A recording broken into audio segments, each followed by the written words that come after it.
So this is day 4. It's day 4. Okay, Yeah. day 4. Huh. So let's get going, and server 1 and server 2 are starting, and what we were able to do last time, if the steps are there, we were talking about this map, and we talked a lot on this diagram, and also these are the steps we did. So there's just renaming our domain admin account to net admin, and yeah, we installed DHCP as well. Did we install DHCP? No. So that's going to do that now, and we joined the computer domain, right? So now the diagram is like this. Okay, the steps are still there. So server 1, we have Active Directory and DNS. We're about to configure or make the best practice, implement the best practice of DNS that we're properly configuring, right? So one thing is properly configure DNS. Second thing is install DHCP and test it. And third thing is create user accounts in GUI, and then with PowerShell. So we'll try to know it both ways here. I'm gonna send you the script of PowerShell. I hope everyone has the USB drives. You're the IT soldiers, so if you don't have your equipment, the necessary equipment, so that's not a good thing. So I always have at least minimum 8 GB, 16 GB, 32 GB USB drive, so you could try that. And this is the end of our first lab. No, just kidding. Okay. What we talked, it was very important to do. Mm-hmm. Yes, exactly. Okay, you got me there. So you were so seriously saying that. I was like, huh? What did we talk? Yeah, what we talked was very, very, very important, and yeah, okay. So And it was not recorded even. and it was not even recorded. Yeah. So you missed everything. Yeah. I missed it. Okay, guys. So now let's just go to our server 1. We've already done activation 180 days, static IP, rename the operating system. We took the snapshot. That's a very, very important thing. So we're gonna take a second snapshot after we are done with the 390 users as well. So let's go to our server 1 Active Directory and try to configure or properly configure DNS. So when I say properly configure, what does that mean? Let's just try to see that. Everyone logged into server 1. All right. Oh, so everyone already done. Okay, so that was the first task, second task, third task. So hey, one more. Somebody should pick her in Oh, that guy. Yeah, he missed 2 classes and he's already in 3 courses. So he said, "Oh, I cannot." He's waiting for somebody. But there was another guy here, right? Yeah. Who's that? Oh yeah, our leader. Okay, our lead. We are leaderless today. So, okay, guys. So let's get going here. So if everyone has logged in server 1, are everyone seeing server 1 server manager? Okay. Now here, so server 1 dashboard. We have all the links here. Let's go to tools here, and on server 1, go to tools and click DNS. So everyone there on server 1, server manager, tools, DNS. So if everyone's there, let's go ahead. Everyone there, right? Yeah. All right. And Nasreen's there as well. Now just starting. So when you're there, yeah, we'll tell you. So DNS, their regional dispatch unit there. So yeah. Okay, guys. Once you're inside DNS, so server 1, we can see forward lookup zone and reverse lookup zone. So what's that? So in an interview, if they ask, okay, what is DNS? What would you say anyway? In 1-2 lines. DNS is what? the name resolution. Name resolution, exactly. Name resolution. And what else would you say other than that? So DNS is name resolution, and what else? That's a good time to have a say. Yeah, like we cannot say we don't remember, like we cannot remember all the IP addresses.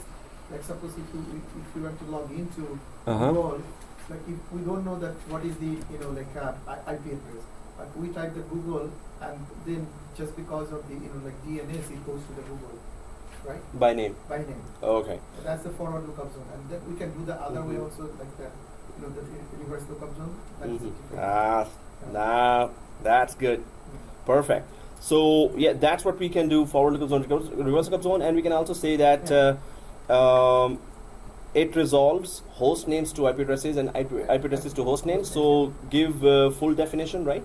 So IP address, it resolves computer name to IP address to host name. Then you can go for further features here. The forward lookup zone is, as you said, is responsible for the computer name to IP address resolution. So forward lookup zone is responsible for computer name to IP address. If you have a name and you want to know the IP, so that's forward lookup zone. And reverse lookup zone is if you have an IP and you want to know the name. So that request goes to reverse lookup zone. So forward lookup zone receives the request of if you know the name and you want to know the IP. So you ping the name, and in response, if IP comes, then that request was handled by forward lookup zone.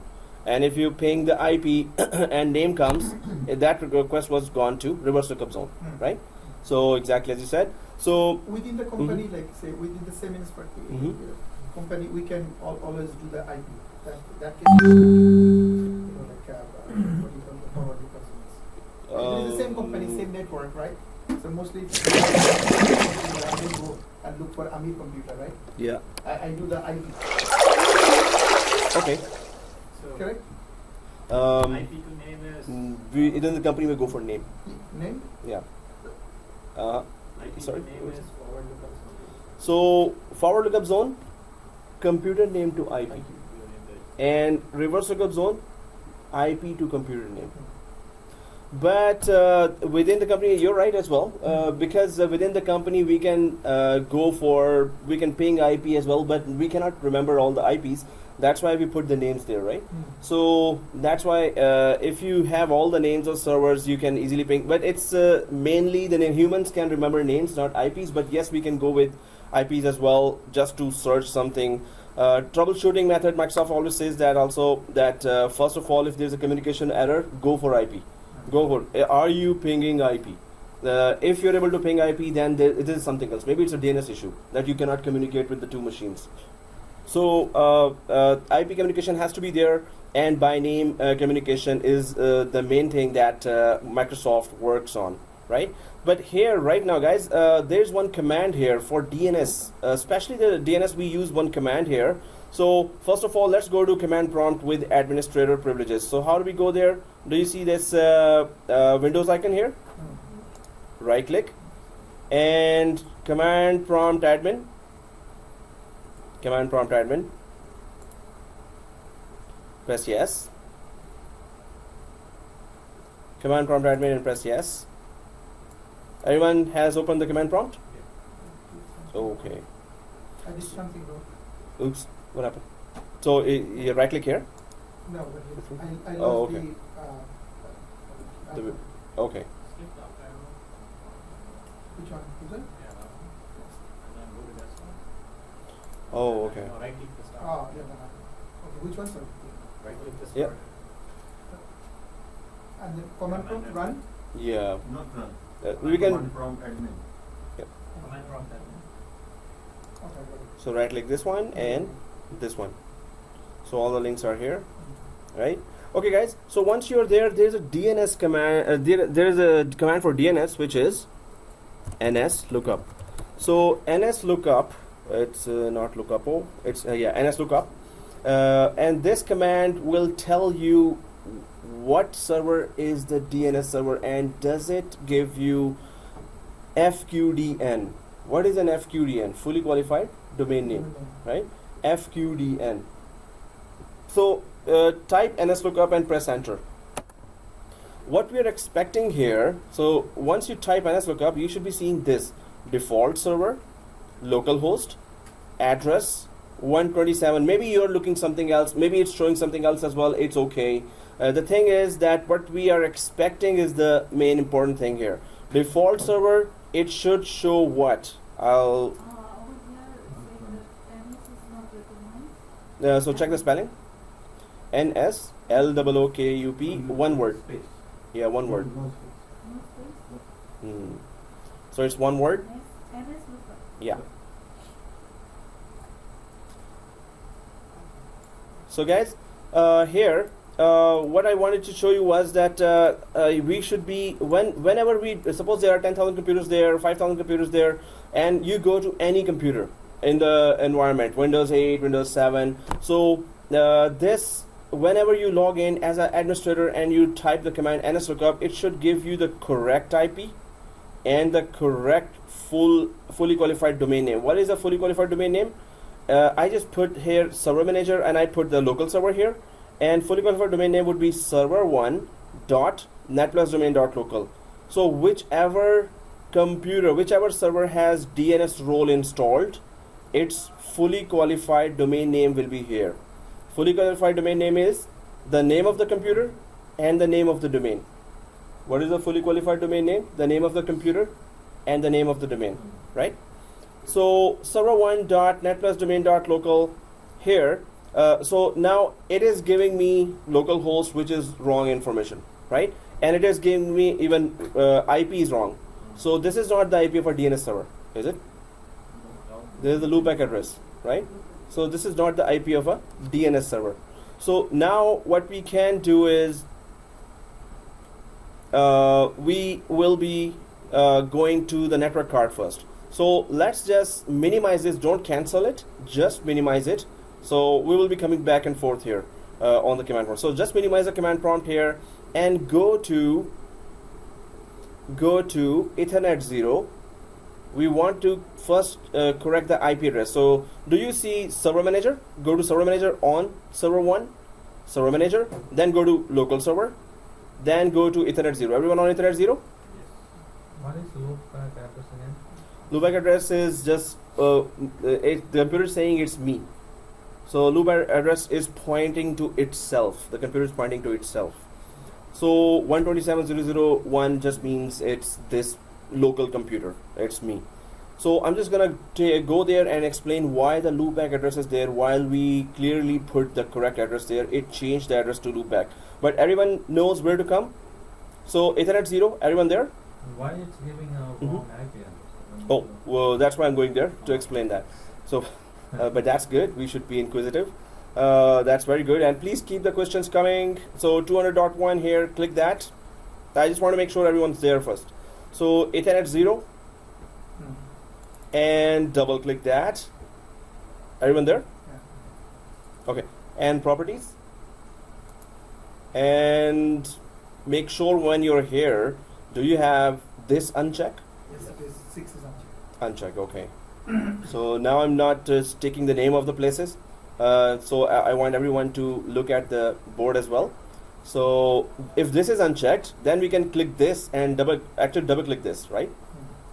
So click or properties or double click. Okay, we know that. So are we all on this screen? Yeah. So we clearly know that we did not put this IP address here. Do you know what IP address we put here?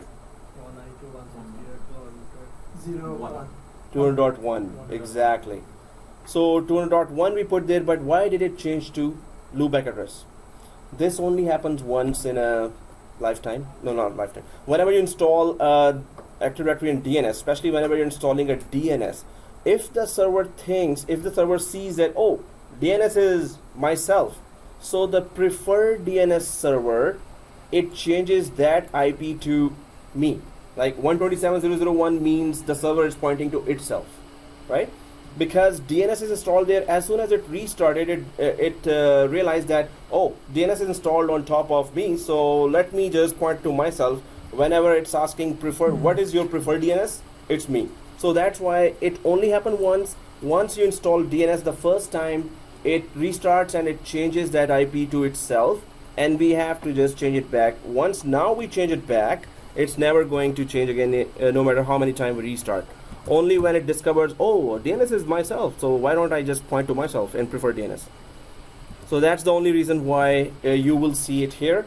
And that's the and once we change it, that's it. Permanently, it's going to change it to 200.1, right? So press OK here. One off question. Yep. Our domain name was netplus.local, right? Netplus domain.local, or it was netplus domain.local, but if it is netplus.local, it's okay. Doesn't matter. I'm connecting my domain.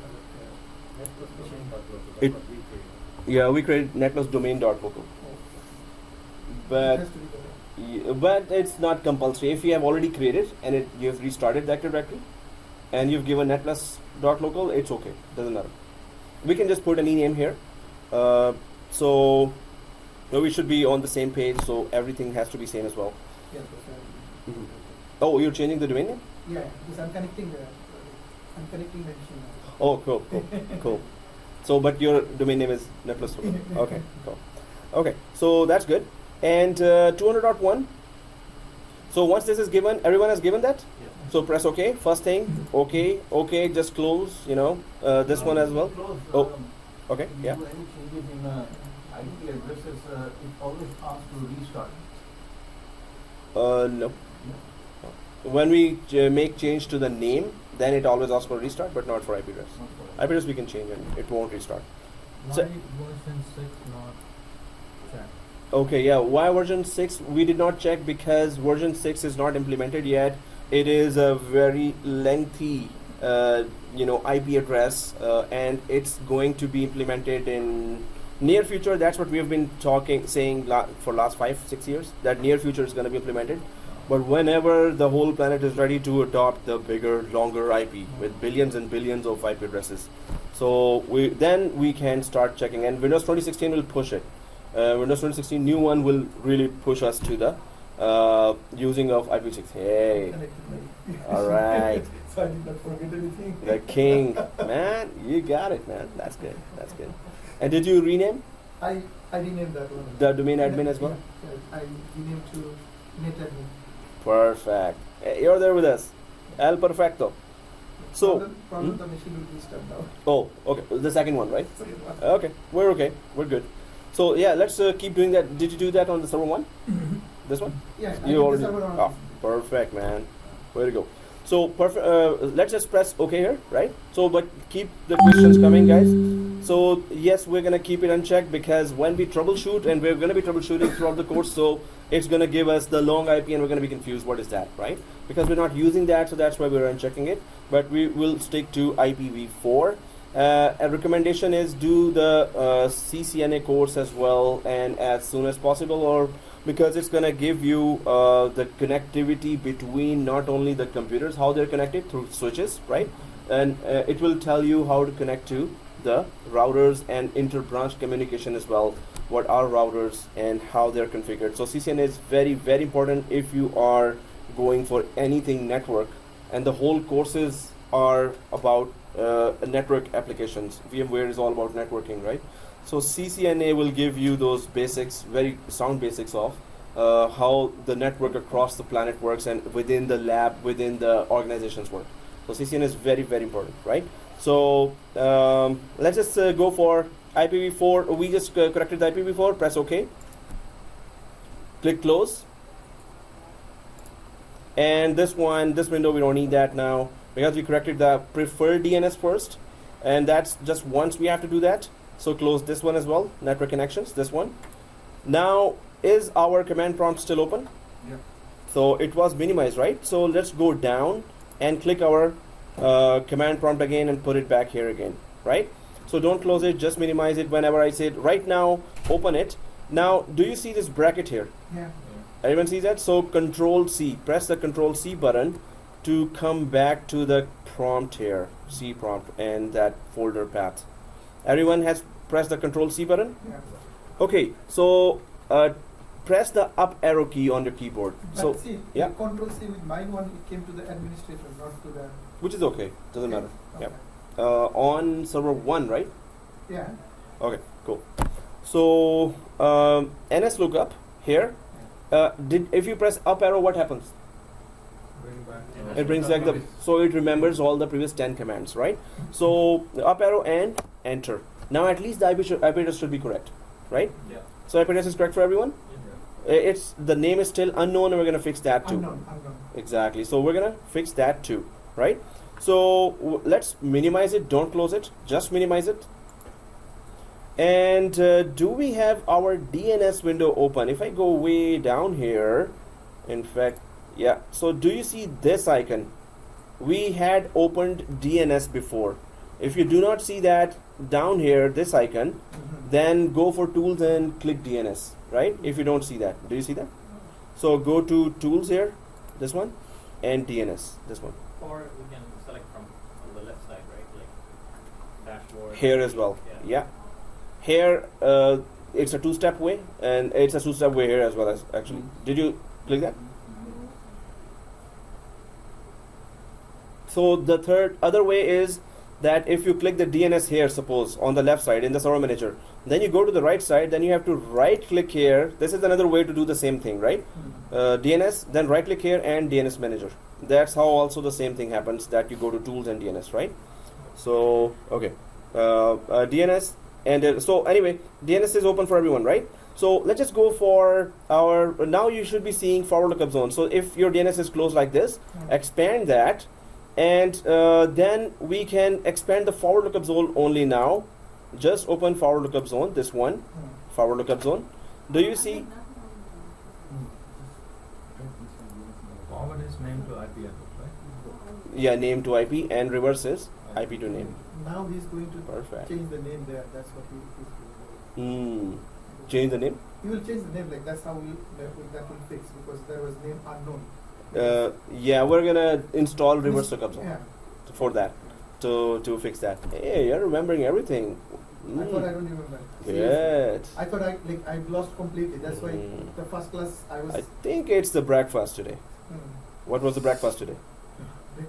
Just coffee, I guess. Man, Just 45 coffee. Just coffee. 45 minutes driving to anything. Me also. That's my breakfast. So. I need another coffee like. Okay. Okay, guys. So forward lookup zone here. Let's just click that and expand that forward lookup zone. This is the area that Microsoft totally depends on. If there's any issue in this area, you will have a lot of problems across Microsoft environment. So what is this area anyway? Forward lookup zone is there, and then do you see your domain name here? NetPlus domain or netplus.local, it's okay. So netplus domain.local, if you click that, do you see on the right side something like this? If you click on the left side, netplus domain.local like this, just click it, not right click, just left click. So do you see this area? Now, do you see host A record? Yeah. Host A record, host A, right? Everyone sees that? Yeah. So what are those? These are name and IP of a machine that we have created, and server 1, server 2 are name and IP of the machines, right? So now I'm about to ask you a true and false question, but I don't expect you to know that. But I'm still gonna put you there and just guess it, right? If you're right, wow. But if you're right, I will ask you a reason. Maybe you know already, right? So, but it's not, I didn't explain that yet, but it's still going to explain you the actual concept. So, true or false question is that DNS takes care of all the machines, all the users, all the groups, all the organizational units. Is it true or is it false? True. It's true, but we don't know the reason. Okay. It's true. Let me repeat that again, right? So DNS takes care means it has information of, or it has something to do with, right? It has Something information to do of. with the name resolution? No. Is it the question, or something to do with other thing but not the name resolution? No. If I explain that, that would be the reason, right? Okay. So I will ask the question now. Yeah. I will ask the question again. DNS has everything to do with machines, information, group users information, groups information, security groups information, and organizational unit information. No, true. So true, false. Now it is false, because it is not the name resolution coming up. Like it is coming up he something clearly else. explained the question, so it's false. Yeah. False. I think it's false. Yeah. So yeah, okay. When I just said it, it has something to do with information. So that's why here it's gonna be false. Yes. So what Yeah. does it really handle? Only information DNS is handling is machine information, Name related information. name and IP, name and IP related information. It's going to handle only that, only that's it. DNS has nothing to do with users. Users never have an IP address, right? Security groups and organizations unit do not have an IP address. IP address only machines have, right? So that's why DNS only takes care of machine information. Now if you have 10,000 machines here, there will be 10,000 name and IP, name and IP, name and IP. That's all you need to have it here. If you delete, suppose I delete server 2 here, right click and delete, don't delete that, don't delete that. If I do that, so don't follow me on this. So if I do that, delete here, then by name we cannot access server 2. That information of server 2 name and IP has to be there. So if anyone wants to access the server 2 by name, so the request will first come to DNS forward lookup zone, and then forward lookup zone will check in the list, yeah, server 2 we have a server 2 and it has an IP this, okay, let him go. So the communication will go through DNS, and then the one machine can connect to server 2, right? If the name is not there, you cannot by name ping it, or you cannot by name access that resource. By IP, you can still do that, but IP, who remembers IP, right? So if there a large environment, you cannot possibly remember IPs there. So you have to remember a name. So if the name has to be there, that's why we joined it to domain. Yeah. I'm having confusion. For Mhm. example, you said that computer name to IP, that's what DNS does, right? Like For and forwards. forward lookup zone, and for reverse, it's IP to computer name. So this computer name is, for example, for server 01, is the server 01 you're talking about? Server 1 and That's server the 2, computer server name? 3, server 4. Yeah. Okay. If that's the case, for example, google.com, right? Mm-hmm. Google.com is actually the name, and then IP is something else.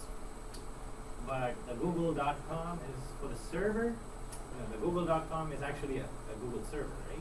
So it's a name, it's a web server name, because we didn't go to IIS functionality, how web servers work. Yeah. They offer one service with one name, and behind that service there are multiple computers. It's not a computer name, it's the name of a service, and we call it as it has a virtual IP and a virtual name. Whenever you talk about virtual name and IP, this means that name and IP is not connected to any physical device. It is just virtual. If you want to access any service behind google.com, so that virtual name has to be typed there. DNS will say that, oh, google.com somebody typed. So at once the DNS, wherever their DNS are all across the planet. So it will go to the regional local DNS server. Local DNS server will take out, oh, these are the 300, 500 servers that are giving the service. And then it's going to load balance that traffic to, okay, server number 322 is having lesser traffic. Let's put that traffic there. So it's a virtual name and an IP, but the virtual name is not connected to any physical device. It's just a name in front of us. Behind there are hundreds of servers that are servicing that Whichever traffic. server is free, and then less traffic Yes. connects to that, and then gives Exactly. us the information. And that's a 412 topic that we're going to be installing failover clustering, which is the most asked questions in the interview. Failover clustering. If the server goes down, crashes, the next server has to keep the show running, keep the application up. And we're going to crash the server. We're going to try to understand how did we configure the whole thing, right? All the building blocks. And then comes the virtual name there. So we're going to configure a virtual name as well. Okay, guys. So here, if those names are not there in, so bosses sometimes say, oh, we have 2 printers here, HP printers. So why don't you just create A records of those printers in DNS? So they will just tell me that, create A records, or ticket will come. There will be a ticket created, and ticket will just say, okay, please create A records for these 2 printers. So what will I do? I will just come here and I will right click here and new host A record. The only thing is that the printer has been given an IP, the network printer has been given an IP already, but we want to access it by name. If you want to access a printer, Tor print 22, maybe that's a 22nd printer on your Toronto branch, right? So it will be Tor print, suppose there's 2 printers more. So tor print 01. Now we can remember that name, but we cannot remember whatever is 172.16.32.88. So you have to create that A record. Whenever we say create an A record, that means put the name and IP of that machine. Either it's a server, either it's a client machine, or it's a printer, or it's a scanner. So IP will already be set to that machine, any of the machine, but name we have to give it. Once we give the name there on the machine, we have to put that name in the DNS forward lookup zone, and we're about to configure now reverse lookup zone as well. So forward lookup zone has these names. If these names are there, the only purpose you need to understand right now is the only purpose these names are there because we need to access these machines by name. If the names are not there, we cannot access them by name. We can only access them by IP, and nobody remembers IP, right? So one is this forward lookup zone. So create an A record only means machine name and IP. So create an A record, create a machine name and IP, right? That only means that. So let's go to our reverse lookup zone. Yeah. Okay. Who gives the IP address? You said Yeah. Keep the question long. for the Yeah. for I need two printer. steps here. Remember you said the printer, right? You Mm-hmm. got the IP address. Who gives the IP address? You. You're the system administrator earning 35 per hour, 40 per hour, 50 per hour. So we will think about that. You know, naming conventions are decided by administrators. That any printer is there. So there are 10 branches. So New York has 22nd color printer. So we already have some policy there that NY PRT and CO 022 or 22. That means it's in New York, and it's network printer, it's a color printer, and it's 23rd printer, right? So the naming convention you have to devise when you join there, or it's already in the policy in the company, throughout the company, and you have to be very sharp about that. That as soon as you take the name of the machine, you should know where exactly it is, or which exact branch it is, which number of machine it is. Suppose there are 10 floors, so you would go for CL client machine, and then there on every floor there is 100 computers. So CL 99 and F10. So floor 10, CL 99. Okay. So yeah. So I was scared to death. But yeah, it is copied. And who is the only privileged guy in the college that can come in a running class? Or no one else has a privilege? My machine pinged each other. Each other? Hey, al perfecto. This means we're perfect. So And the second one, Mhm. it shows static IP, right? yes, it shows here static IP. Why not the dynamic? Exactly, and that's our next lab, DHCP. And we're gonna have a dynamic IP there as well. In fact, we need a Windows 8 machine as well for that. But we're gonna check it on server 2 temporarily. So static IP is there because we gave static IP, and dynamic IP we will be giving now just to test what is DHCP. So we're gonna be going that way. So some of the advanced questions are coming here, which is very good. So you're very inquisitive today. Well, what was the breakfast? Coffee only. So guys, coffee on Wednesdays. You'll be asking many questions. That's very good. So You have to keep host A for everything, or you can rename that. yeah, type. Under type. Yeah.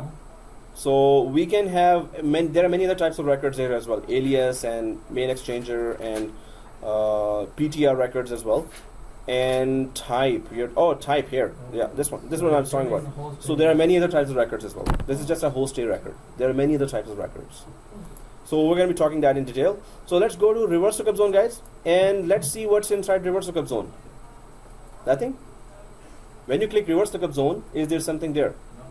Because we need to configure it. So this means that forward lookup zone was enough to run Windows. This also means that suppose you have just Windows machines in your environment. If you only have Windows environment, not non-Windows like Linux and others, so if you don't touch your DNS now, you're still working fine. Windows will survive. It will keep on working fine. But we are going for reverse lookup zone because nowadays majority of the environments have Linux as well. So and non-Windows machines like of course printers are there as well, anything that is not Windows, you would be it would be a best practice to have reverse lookup zone as well. Sometimes you're connecting from Linux gurus, those who are Linux experts, and they're running on Linux environment. They have an IP of a machine, but they want to know the name. So reverse lookup zone will tell them, oh, it's a Windows machine. So they will ping that IP and it will give them the name. The request will go to reverse lookup zone, and they will know that, okay, that's a Windows machine that I'm connecting to. So they will also have their own DNS server called bind. So we have our DNS server which is called DNS. So anyway, reverse lookup zone, if you don't configure, Microsoft environment is working fine if it's only Microsoft machines, but you will find other machines always there. Even some of the enterprise applications like Exchange Server, it's a big application. There are many jobs out for there if you're good at it. So if Exchange Server is installed, it requires that you should have, it's a best practice to have reverse lookup zone. Because reverse lookup zone also gives you security check. If you are sending an email from your environment and you don't have a reverse lookup zone, they will block your domain. They will block your emails. They will think you are a spammer. You know, spammers? So you receive a lot of spam. So reverse lookup zone is double checked by other companies by sending their own ping. Hey, does this domain has a reverse lookup zone? This means this domain has a legit IP given by a legit company. If it does not have a reverse lookup zone, you might be blacklisted. Your domain might be blacklisted in Exchange Server, which talks about emails, right? So reverse lookup zone is the best practice to have, even if you just have purely Microsoft environments. Nowadays, it's not easy to visualize that you only have Microsoft. There will always be now Linux, Red Hat, and other environments, right? And printers are there, so non-Windows machines are there anyway. So let's go to reverse lookup zone and configure that ourselves, because we know that if we do not configure it, still only pure Microsoft environment will work fine, right? That's the main concept you have to understand. So, but we're still going for best practices, which is configure reverse lookup zone. So right click and new zone. Once you click new zone, now that's how forward lookup zone is also configured. But now we get to know that, oh, how to configure a zone. And what is a zone anyway? Zone is the area of DNS where you tell DNS what to do. What is the information that you are giving of the local network? So zone contains information of your current configuration, of your current domain configuration. Zone contains that information of your current domain configuration. So here, welcome to the new zone wizard. So now we're going to tell DNS, hey, some information has to be told, and then it's going to start working as a reverse lookup zone as well, right? So click next, and you can see primary zone. Everyone on this screen, primary zone, secondary zone, stub zone, and store the zone in Active Directory. Available only if DNS server is a writable domain controller. So we have our DNS server sitting on an Active Directory machine. We have a DNS server sitting on a domain controller or Active Directory machine, right? So primary zone means that it will be a read and write copy. You can modify anything. I just wanted to create an A record. I can create that A record if I wanted to do that, right? So it's a primary zone. The forward lookup zone is also a primary zone. Reverse lookup zone, we are also creating a primary zone. Primary zones are always read and write zones. We can make changes. But secondary zone is a read-only zone, right? I'm not gonna, okay, don't select secondary zone. Don't select secondary zone. So I'm just explaining that secondary zone is a read-only copy. Primary, read-write. Secondary, read-only. Right? You cannot make changes. You can put it in the branches where there is no administrator local administrator there. So you can put a secondary zone. Secondary zone also has the full database as primary zone, but you cannot make changes in a secondary zone. So it takes all the replications from the primary zone. Whatever you change here, it will send it to secondary zone. Stub zone is for small branches. Stub zone is for small branches. And we're going to be doing one lab for stub zone separately in 7411, actually 7412. So stub zone, just to understand, it is in small branches. It is not having full database. It is an intelligent pointer. Hey, so suppose there is a small branch in Nunavut, and that branch has 10 users. So you decide, okay, let's just put stub zone there. We don't need a full database of secondary zone and primary zone. Let's put a stub zone there. What it will do is, if in the Nunavut branch somebody wants to connect to a Toronto printer, somebody is searching for Tor PRT01 printer. So the request will first go to stub zone. Stub zone does not have A records. Stub zone will say it will have some very important A records, like some file servers that are very frequently accessed, but not all A records. A record mean name and IP of a machine. And in that case, my example, the Nunavut guy is trying to search for a printer inside Toronto. So the A record will not be with stub zone. Stub zone will at least search all the surrounding DNS servers intelligently. It will point to the right DNS server. That particular DNS server has, suppose there in Nunavut there's a bigger branch as well, and that has a primary zone installed there. So stub zone, smaller branch, from smaller branch, stub zone will point that request to the primary zone in the nearest big branch, right? So the stub zone does not have its own database, and second thing, it points intelligently. It takes you directly to the correct DNS server that has that information of Tor PRT01. Oh, that's the printer you want. Okay, because I have a name and IP. Okay, let him search that and access that. So first of all, you have to search a printer. So all these zones help you search and access that printer by name, or any machine by name. But some zones will be faster because they have all the data already locally available, and stub zone does not have any data locally available, so it will forward it to any secondary zone or any primary zone to search and access that machine by name. Do we understand this concept? We're going to be repeating that again and again in later labs as well, but this is still a brief one. The fourth one here is store the zone in Active Directory. Now that's what Microsoft recommends always. So first of all, Microsoft says have 2 domain controllers always, minimum 2 domain controllers. Maybe it's a very small branch or large branch, minimum 2 domain controllers. Second thing, if you have domain controllers, then install DNS with them. It's also recommended. Install DNS with them. So if you have 2 domain controllers, both should have DNS as well, right?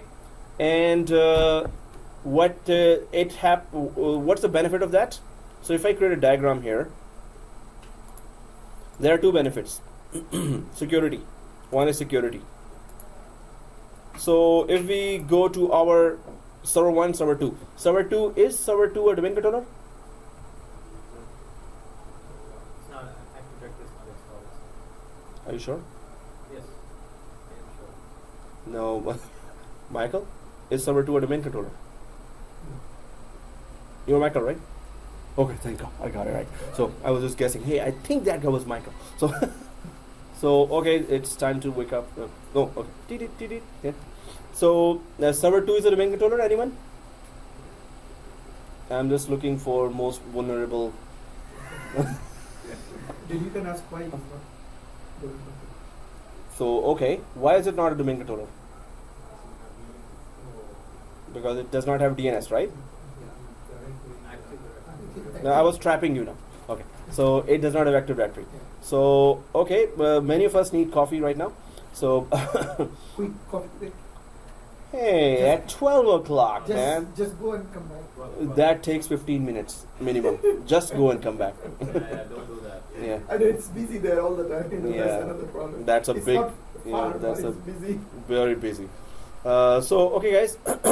Server 2 does not have Active Directory, so we do not have DNS in. We do not have. It's not a domain controller, but you can have. What the roles we have right now? AD DNS, right? And GC. What was GC? What does it do? Partial. You're in an interview. You will be like exact definition you're giving. If an interview cannot give that, interviewer will be not impressed at all. Forest-wide search. And then contains partial information of All the objects in the forest. Okay, if GC has partial information of all the objects in the forest, is there some service that has full information? of all the objects in the forest. Who has full information? Schema. Active Directory schema. Schema has the full information. We're going to talk about that in FSMO roles, FSMO. One of the main role is schema role.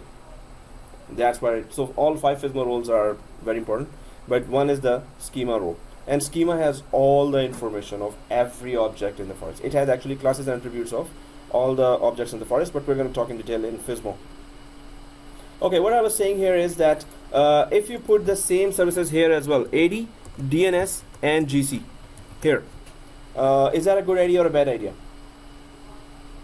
So I put here Active Directory, DNS, GC. I put the same thing on server 2 as well. And we have like 1,000 users, suppose. It's a medium company. Time consuming. It will be time consuming. Because we have to put all the servers the same DNS and GC. But there is another point of that. That's what we want to do. It says, like it is for failover. Good. So, Yeah. like say if you install like all the like services to the second machine, for some reason the first machine is down, so like that end users will have no problem because that will can use the second machine.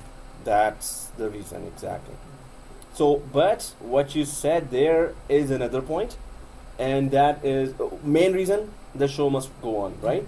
So if this goes down, GC must be running from here, DNS must be running from here. But that is called, so we call it LBFO. What's an LBFO? That's a term I'm going to use again and again and again. It's not LCBO, it's LBFO, right? So don't go for the other one. So LBFO is load balancing failover. Failover class. So LB is load balance, FO is failover. Can you tell me the difference? What is a load balance? What is a failover? Load balance is Balancing the load. now when it is But- overload and then it's still like it managed, and failover is like for some reason it is not connecting or like that. So that is the like the failover. Yeah, exactly. Yeah. So as you all said, and it's easy for everyone to understand, LBFO is load balancing failover, and this is a common term that nowadays every major application must have LBFO functionality. Every major application. So you'll be installing a lot of roles that will have 2s of them. We should have 2 Active Directories, we should have 2 DNSs, we should have at least 2 GCs. In fact, we should have 2 DHCPs as well, right? So anything that is important that thousands of users are connecting to, hundreds of users are connecting to, it should be LBFO. With- LBFO is load balancing font. And failover. Okay. So, oh yeah, I should. So load balancing and fail over. So over. Okay, that's not over. It's over. Okay. So what is this? As we discussed already. So if there's a lot of traffic on one server, send it to the other server. If one server goes down, fail over to the other server, and the term is fail over to the other server, right? So we're gonna always use the terminology in the interview, right? So you're still preparing for the interview as well. So load balancing and failover. That's why we have tools of that. But that's another point there as well. What you were saying that then it's going to be time consuming. That on all the servers we have to implement that ADDNS. Suppose it's 5,000 users are here, and your boss says you're the system administrator there, right? So your boss says, hey, there are 5,000 users and 2 domain controllers are not enough. So let me put, or 2 servers are not enough. Let me put 10 more servers here. So if you start putting 10 more servers, do you have to install Active Directory on all of them? But whenever you install Active Directory on anyone, suppose you need out of 10 servers, you need 5 servers as domain controllers, just 5 out of 10. So yes, it will be you will have to go for at least those servers with AD DNS, and well, the main thing is it's up to you, and why you would do that and why not you would do that. That's where your decision and knowledge comes. That if you have the boss says 5 domain controllers must be there, but the boss did not say that 5 DNS servers should be there and 5 GC global catalog servers should be there as well. He did not say that. It's up to you. Now, why would you want to have 5 domain controllers also having DNS server? And why would you not have? Yeah, depends on User. users. Okay. And then the resources of all those servers, you know what I mean? If the server can handle these things like 80 DNS, depends, we know, yeah, right? What's yeah. the specification of these Exactly. things, so we have to, Suppose the hardware is good. yeah. So Boss says only install Active Directory. Mhm. So if you think that if you want to install DNS, you have to Yeah. think that these resources are enough Of for course. other things. Exactly. So that's another consideration. So the main thing is, if the traffic of name resolution traffic is a lot, keep adding more DNS servers. If global catalog traffic is a lot, keep adding global catalog servers. So tell me, true or false, global catalogs deals with name resolution and DNS deals with forest-wide search. False. True or false, global catalog server deals with name resolution and DNS deals with forest-wide search. False. Okay. This is a straight false. That was easy. Okay, so if the traffic is, yeah, One more question. Maybe explain it. Maybe No, sure. I didn't understand. Yep. Like in a forest, you have your main domain controller. And you have a backup. mm-hmm. So the domain controller fails, the main one, and the backup also fails. Oh, So who takes over? If you have different domains. Two. it's, Oh. What is the order? Yeah, so it's if you have a domain called netplusdomain.local and you only install 2 domain controllers for netplusdomain.local, then you have another child domain called newyork.netplusdomain.local and you have 2 domain controllers for them. So if the 2 domain controllers of netplusdomain.local in Toronto, they both fail, that's it, the whole domain goes down. The other domain controllers are for that child domain and they will not help with anything other than DNS. Maybe they will help, GC they can help, but if the main authentication is gone, you're gone. And the second thing about the root domain controller, it is also having those 5 roles called FSMO roles. If FSMO role holder goes down, you have chaos across. There will be a lot of errors coming across the forest even. But if you have just 2 domain controllers and they're down, and the other domain controllers will not come for your help. You have to fix those 2, and that's why there are 2. And that's why when I was in Scotiabank, so there we had the downtown branch and we had a Etobicoke branch, right? So downtown branch, there was one domain controller, 5 domain controllers there, and 5 domain controllers as a backup in another branch were there. Suppose the branch-wide electricity is gone down. Now the whole thing was in one branch. You're disconnected with everything, right? So it could have connected, it could have failed over to another branch as well. All the users would have failed over to the other branch as well. But the main thing is, yes, if there are 2, put them in with connect them to a separate switch, both domain controllers, connect them to a separate power supply. If one type of power supply goes down, the second one is connected to another power supply, right? And they should have UPSs as well. So that's where high availability comes. That's high availability topic is a 412 topic, that you must have whatever it is depending on. So there's another word called, terminology called SPOF. Anyone ever heard of SPOF? I heard Okay. SP OF. commander spot. It was Spock with the weird ears. Yeah. So yeah, there's a LBFO one term and there's another term called SPOF, and these are all high availability terms. SPOF, which is single. Now somebody will tell me. Point. of failure. Yes. Of failure. Uh, Single point of failure. What does that mean? Single point of failure, SPOF. This means that your 2 domain controllers are connected to one source of power supply, electricity, or they are both connected to one source of switch, one network switch. That switch goes down, both are out, right? So you must not have SPOF for any critical application, critical services. You must not have SPOF, single point of failure. So if there are 2 DNS servers, they should be connected to separate switches and separate source of electricity. And whatever else is keeping them alive, that should be separate for both. That is, then you can say, now I don't have a single point of failure. because if one goes down, the other one is totally attached to another kind of network, right? Ultimately, they're connecting to the same network, but at least if switch goes down, the other one is still up, right? And if there are hard disks going down for those servers, so hard disk has RAID 1, RAID 5. So one hard disk goes down, the other one will keep the show running, right? So hard disk level, electricity level, and switch level, there should be no SPOF.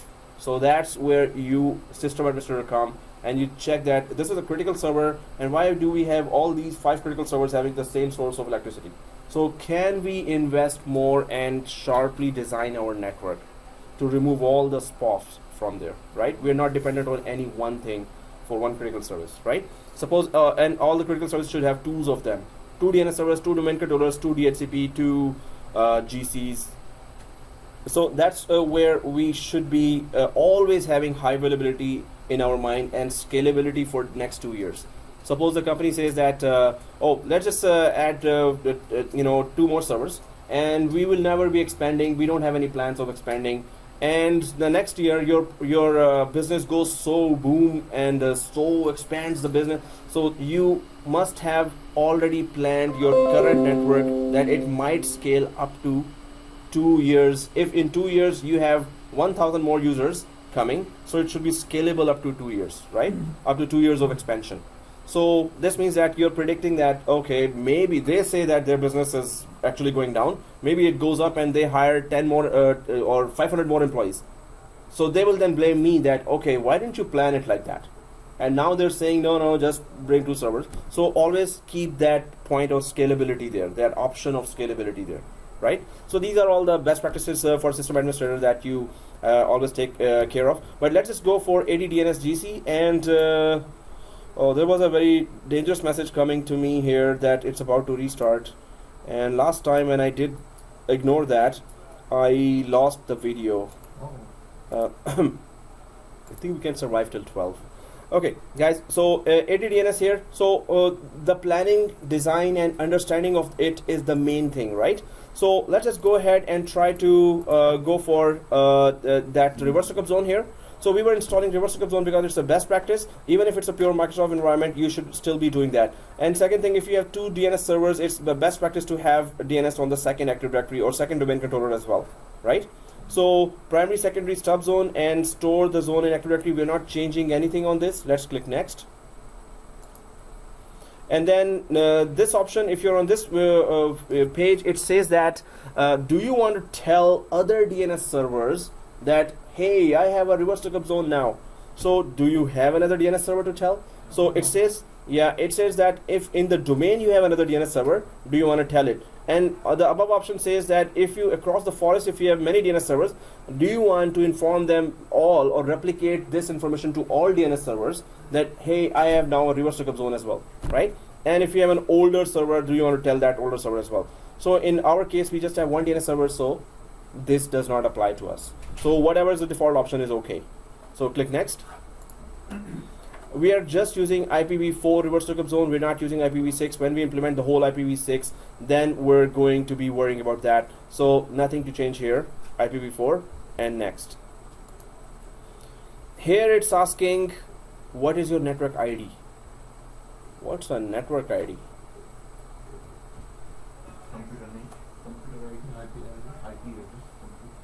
So IP address also is divided into client ID and network ID, right?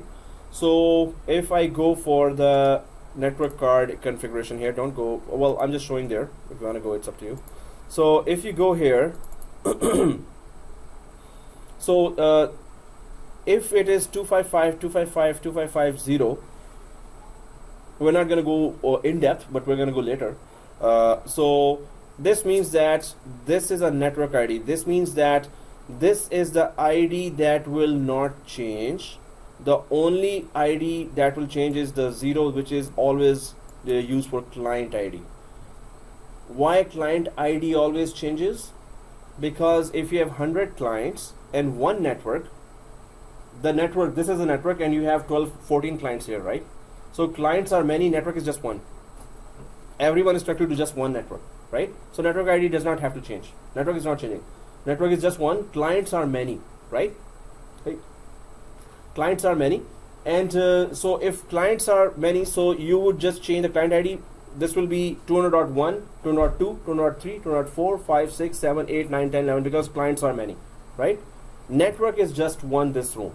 So that's why in our case, we will not change the network ID. We will tell reverse lookup zone, hey, reverse lookup zone, our network ID is this. This means that all the clients' IP address till 200 will be always the same. Till 200, the network ID is this. All my clients are using 192.168.200. After that, the client ID is, some has 200.1, this one is 200.2, 200.3, 200.4, 200.5, because it's a client ID, it is changing because there are so many clients there, right? So we have to give different number to that client, but we have just one network here, right? If we have 2 networks, 3 networks, that's a larger environment. Then we talk on larger scale, right? But right now, we're telling the DHCP, hey, DHCP, don't worry, network will not change, client will change. So DHCP says that just give me the network ID which is not changing. So 192.168.200, it is only concerned with the network ID. Try to put the client ID there, you won't be able to do that. It's not concerned with the client ID. It just needs to know what is the network here. So it could then put the name, IP and name information for that. So everyone got it? Yeah. 192.168.200, and we cannot put anything in the client because we don't need to. It just asks, it's interested in network ID.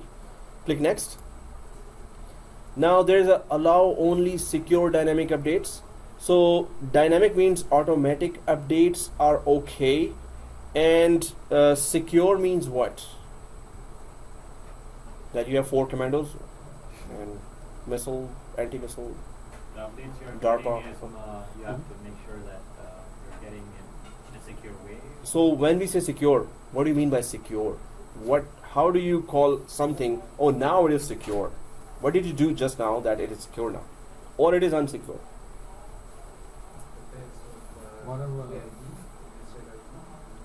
That's a network. Oh, administrator ID. No. Allow only secure dynamic updates. Whatever you're getting, make sure it's secure. How?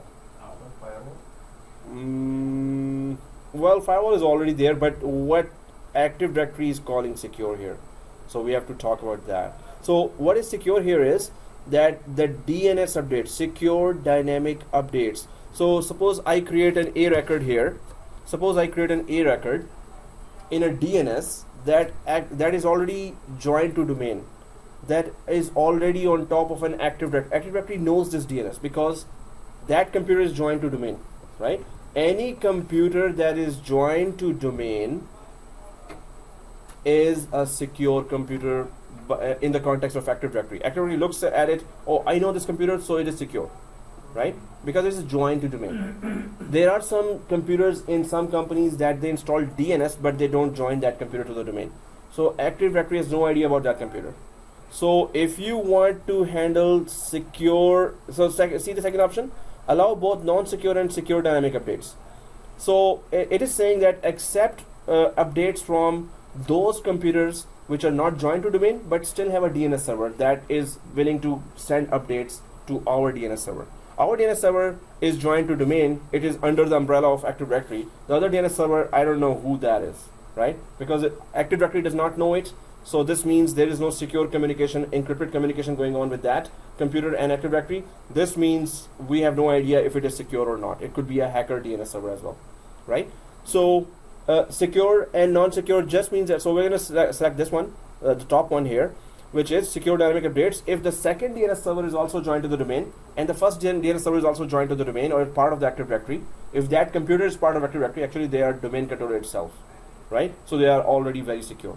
So this means secure dynamic updates is good, that if other DNS server is part of the Active Directory domain, only then I will accept the updates if I select this option. And if you introduce a DNS that is not on that computer which is not joined to the domain, it will reject those dynamic updates or updates, any type of updates, right? Manual updates or dynamic updates. It's going to reject that if that computer is not part of the domain and it has DNS server. So if we select the second option, then it will accept from the DNS any updates which is not joined to domain as well. but we're going to select the secure only. So the first one will accept updates from any computer that has DNS as well as Active Directory. Or it is connected. Or it is Connected joined to with that. domain. Yeah. Exactly. Alright. First one is that. But first one will reject all the communication from. Not unsecure. What is unsecure?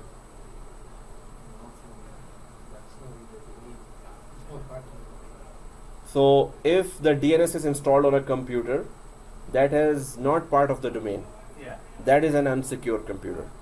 Yeah, like you said, In a the- hacker can have a Yeah. unsecure DNS server. Yeah. Yeah. It's gonna prevent So secure, unsecure in the context of Active Directory. Active Directory sees it as secure if it's joined to domain, and it sees it as unsecure if it's not joined to domain, right? So that's the basic here.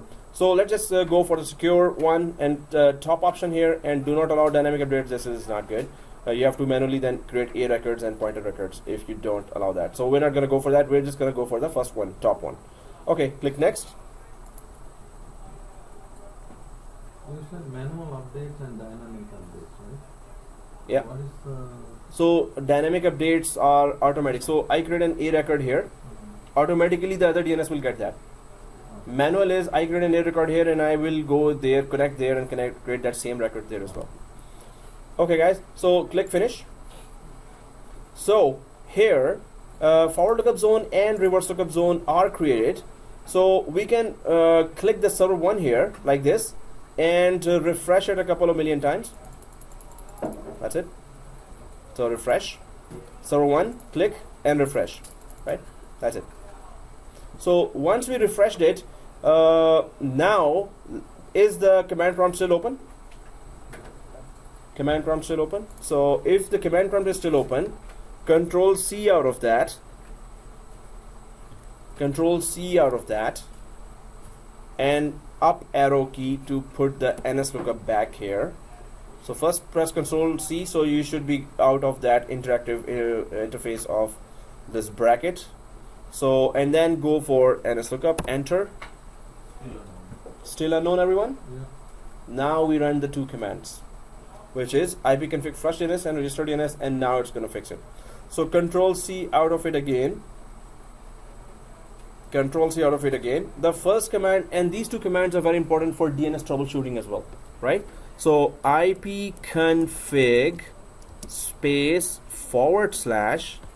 flush DNS, which is saying that remove the current DNS configurations, and the second command is register DNS, ipconfig space / register DNS, that connects to DNS again and takes the latest information from DNS.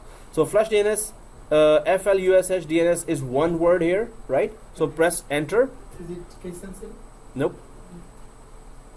So press enter, and you should see successfully flush the DNS. Flush means remove the local information about the DNS, and it's going to register again. So up arrow again to get the last command, up arrow on the keyboard. And if you got the last command again, anyone got it? After up arrow? So backspace, just remove the flush DNS part and type register DNS. Register DNS. And press enter again. It will give you 2 lines. So ipconfig space / register DNS.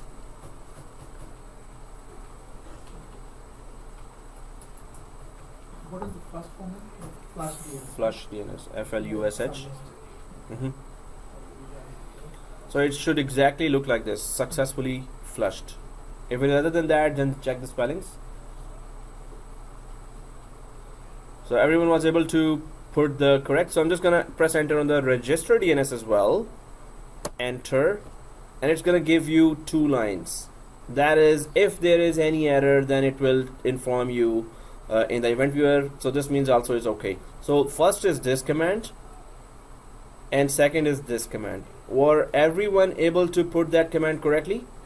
Your response should be exactly like this: successfully for the flush, and registration of the DNS resource records for all adapters should be the second. If it's not the response like this, check the spellings. So ipconfig, there is space?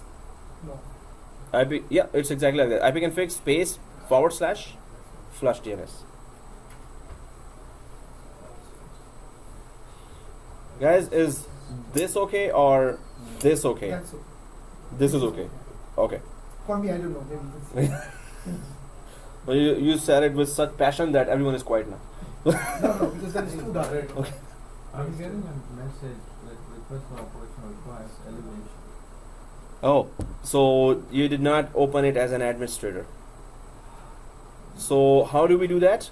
Go to right click like this, and you should just choose this admin one, command prompt with admin. You got it? Right click here and command prompt with admin. So what would be the message? Will be reported in 15 minutes. Okay, so this is both messages are correct for everyone, right? Yeah. Everyone? Okay, so No, it's actually, correct. sorry. Hmm? Oh, okay, got it. Okay, you got the IP config registered DNS as well? No, nice. Yeah, second is over. I'm just kidding. Okay. So then, yeah, you still have to look at the board as well, and then guys, if you did that up arrow until you see that NS lookup, up arrow, NS lookup, and press enter. Do you see FQDN now? So okay, up arrow until I reach NS lookup and press enter to NS lookup now. It should give us FQDN. Yes, yes. All right. So it should give you this, right?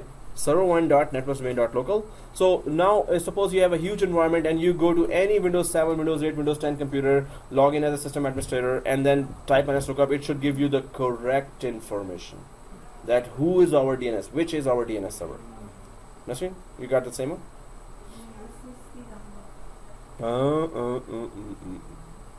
You're not following the steps. So no, just give the command again. The to flush DNS and register DNS exactly. Flush DNS gave you successful like this. Yeah. Successful. Okay. Register DNS gave you registration of the DNS resource records. Oh. Okay, then I think you did not change the IP address. IP address was changed 192.168.200.1. On reverse Okay. It was look back, right? 127. Yeah, so you removed it. You changed it. NS lookup. Okay, run NS lookup again. Control C out of it. Up arrow. No, just control C. Control C out of it. NS lookup.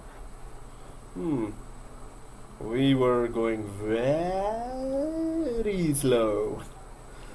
So this means we have a sponsor for Timbits. No. Mhm. After we register. Oh, sorry. There's- Just run this one. Yeah. Sorry. When we set up DNS to using the DNS manager and all that, why didn't you all these steps? So Have to do it best practices. You can do it as soon as you install DNS. So last class we could have done that first, but we can do it anytime.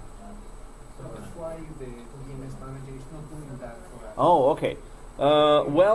Reverse lookup zone is not required by Microsoft environment to run Microsoft environment. It requires forward lookup zone properly configured. It does not require just for the running of it, running of Microsoft. So Microsoft environment is about by name access, right? Access each other by name. So forward lookup zone fulfills all that requirement already. Reverse lookup zone is just best practice. If there are non-Microsoft machines in the network, You have to put 190. only then. But even if there are not any non-Microsoft machines, still we do that as a best practice. That whenever we introduce that machine, whenever printers are always there and they are not Microsoft machines, so you would have to do that anyway. Right? Okay, now we can try everything, all the steps. Okay, my question is, Mm-hmm. The command prompt. after register DNS, Mm-hmm. if you put the command flush DNS, to flush this or whatever you registered, to flush it? When you do what? And then now Okay. you can do And now, There's only once we have to do. no, no. Oh yeah, in- sorry. By mistake. Okay. If you flush it, Okay. if you flush the default server name, space. If you flush it, it's just going to remove local cached information, and it's going to ask DNS again that information again. So it's just that it has some older information that it's going to remove, and it's going to ask DNS, hey DNS, what is your new information? FQDN, what is your FQDN? So we're just asking DNS again, give us the latest information you have. Latest information is that we installed reverse lookup zone, and that was locally it was not recorded. So it will just flush the older information there where there was no reverse lookup zone, and new information is there is a reverse lookup zone now. So and when reverse lookup zone is there, it's gonna give us the full proper name as well. So when we make a major change, it's better to go for flush DNS. If it's a DNS related major change, so always go for flush DNS and register DNS. So.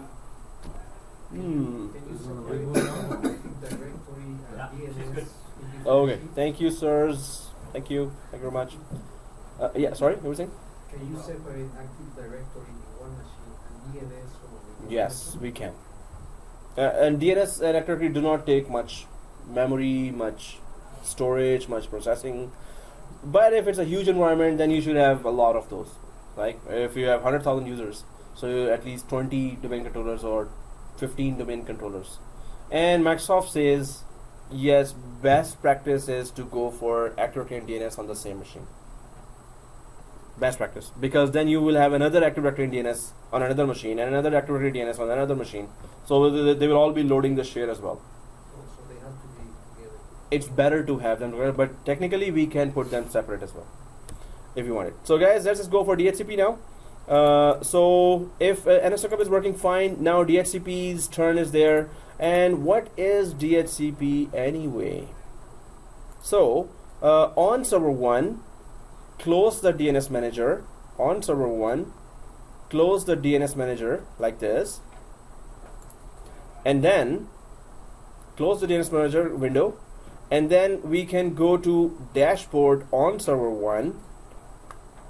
Anyone on the dashboard? No, sorry, missing. On server 1, dashboard, server manager. Anyone on server manager on server 1? Yep. Everyone there?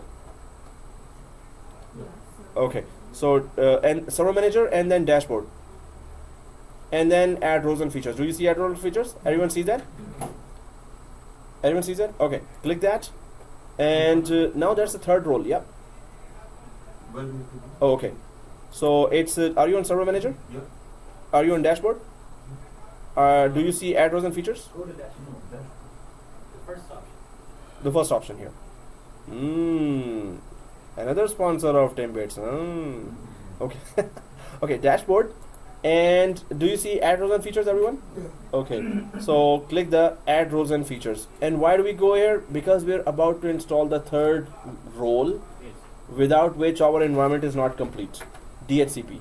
So suppose you took over a company that is programming company and is earning a lot from the software, and they have 100 employees, 100 computers. They just got a new floor in a cool building in downtown. So you have 100 computers there. So you're the only guy there, technical guy there for now, and they're paying you good, right? So they say, okay, we don't know what to do. We are not IT network guys, although we're developers. So just the 100 computers are there, and they have been connected to the wires, but we don't know what else to do.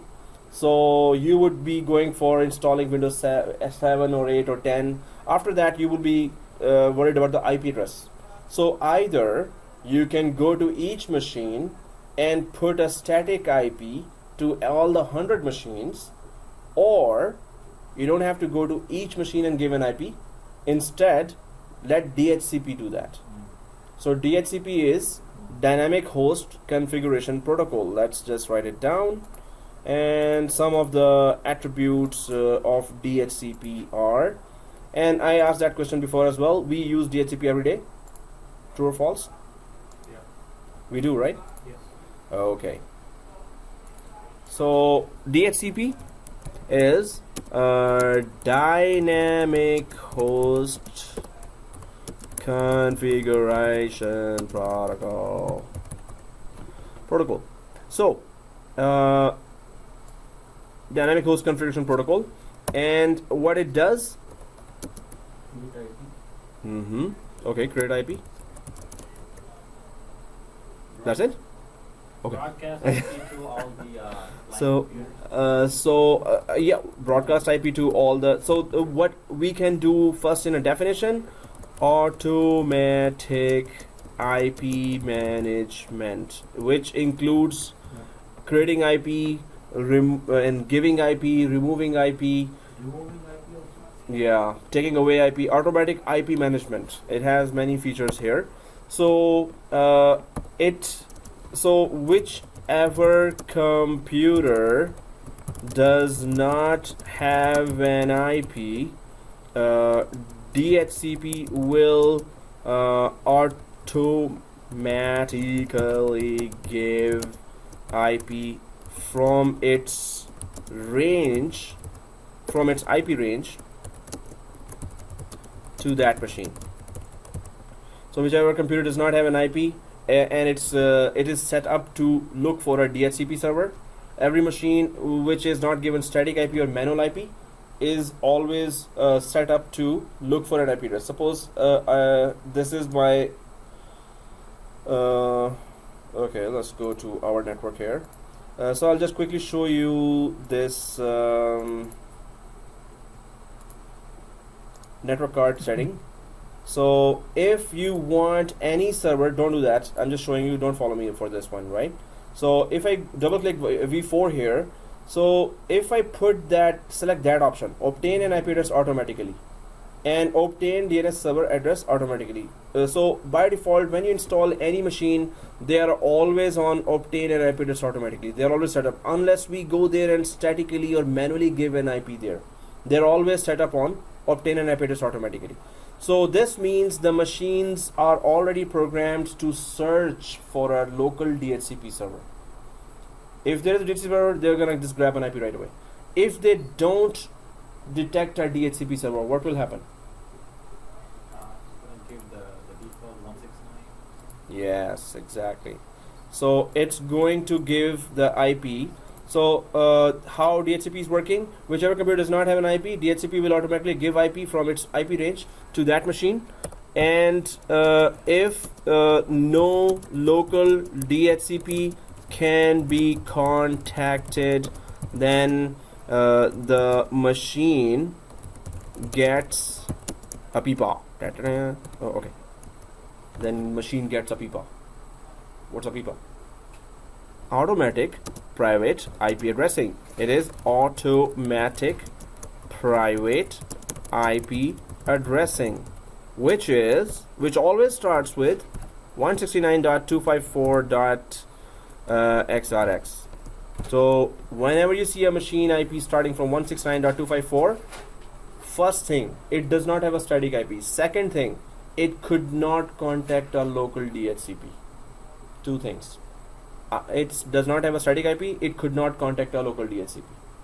So it is getting a PIPA, which is automatic private IP addressing, which is it starts with 169.254.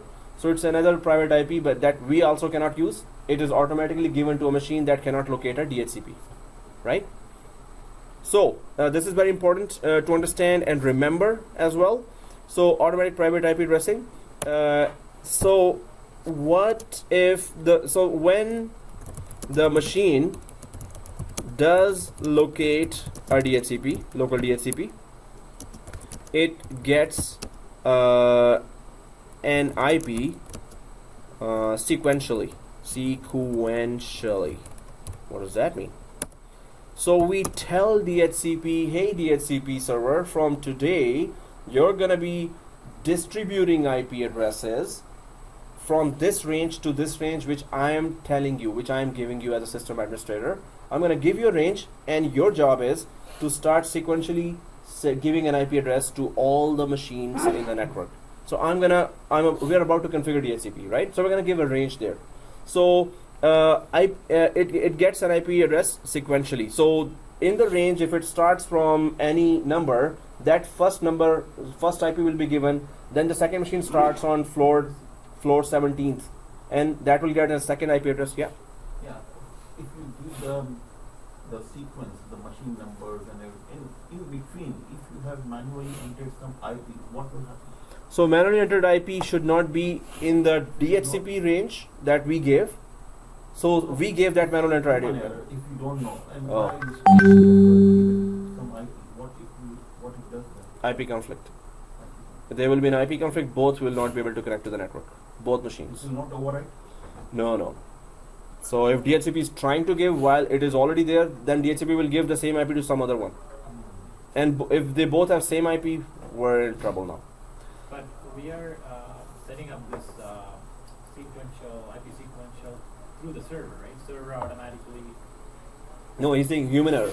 So suppose you gave within the same range what IP was there, someone gave it that IP as statically as well. So But, whatever we put as in, an administrator, we can actually prevent that, right? We can tell them, we don't need to give them the access. so We they can should like- all exactly. Suppose you're a level 3 administrator. There is a level 1 desktop support as well, right? So desktop support might do a mistake of he didn't know that. If he does that, he's in big trouble anyway. So, but if he does that and there's an IP conflict, which normally happens, humans make mistake, right? So if that happens, IP conflict will come.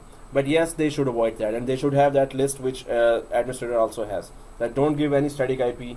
Whatever is in the DHCP range, don't choose any IP from that range. So like you said, if Mhm. there is No, my question was this: I wanted to check the power of this one. That if it's override, it's good. Then it's good. Yeah, if it's a static IP, DHCP cannot do anything about it. Yeah. I just wanted to check. Oh, the okay. Cool. There's no way to check that in the server, right? Someone Oh, changed yeah. IP. We can just we have some tools that can tell. If the IP is given, but it cannot remotely change a static IP. Static IP, if you give manually, you have to go there or remotely connect and change that IP. Better go there, right? So if that happens, two machines have the same IP address. Mhm. The problem will be just those two machines. It won't affect the. No, it won't. So those two machines will not connect to the network and will not be able to give any service, right? So when the machine locates a DHCP, it gets an IP sequentially. Also, we give lease time. What is the lease time? To a machine. We give like 10 30 days, 60 days for that IP to stay, Mhm. and then Yeah. afterwards renew or Mhm. It release. changes back to the like static. Hmm? No? No. So we give lease time to a machine, and lease time is that the DHCP it is how long a DHCP given IP given IP can stay with that machine.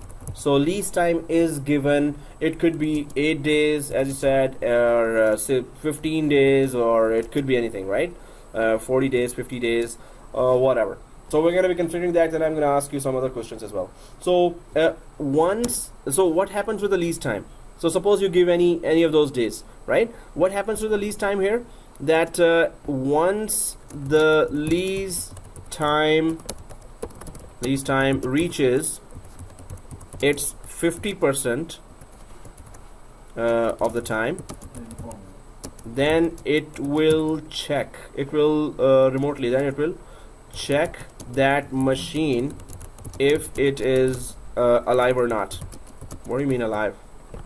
If it's shut down, maybe thrown out, maybe migrated. That machine is sent somewhere, taken somewhere. So and at 100% time. When the time is 100%, when the time is done, 40 days are passed, it will take back the IP if the machine is not communicating.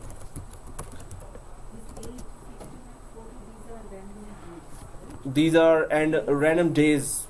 Sometimes we can give 8 days. Okay, 8 days, just keep the IP, and then DHCP will check you if your machine is still there or not. Machine is not there, it will take back the IP. Machine is there, it's going to renew the IP. It's going to keep it for 8 more days. So as long as the machine is up, it's going to keep on renewing the date, right? So it will take back the IP if the machine is not communicating. But if it is communicating, then it will renew the lease to that. Suppose you put 40 days, so it's going to renew for 40 days, 15, renew for 15 or 8, and so on, right? So these are some of the rules of DHCP for automatic maintenance of IP addressing, right? So now let's just go install the DHCP server. So that can The break time is 12. It's coming. okay. If it's an emergency, that's No, no, another it's thing. okay. Let's do that. So break time is coming at 12. So okay, guys. But if you want an early break, we can start after the break.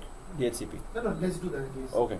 Oh, DHCP. I'm gonna go slow. I'm not going fast. So it might be more than 12:10 or something. No, it's okay. Then we'll go. For the Yeah. break. Yeah, that's okay. So at 12 sharp, we're gonna resume, right? Okay. So yeah, you got a break for everyone, man. That's good. Good news. Okay, that's good.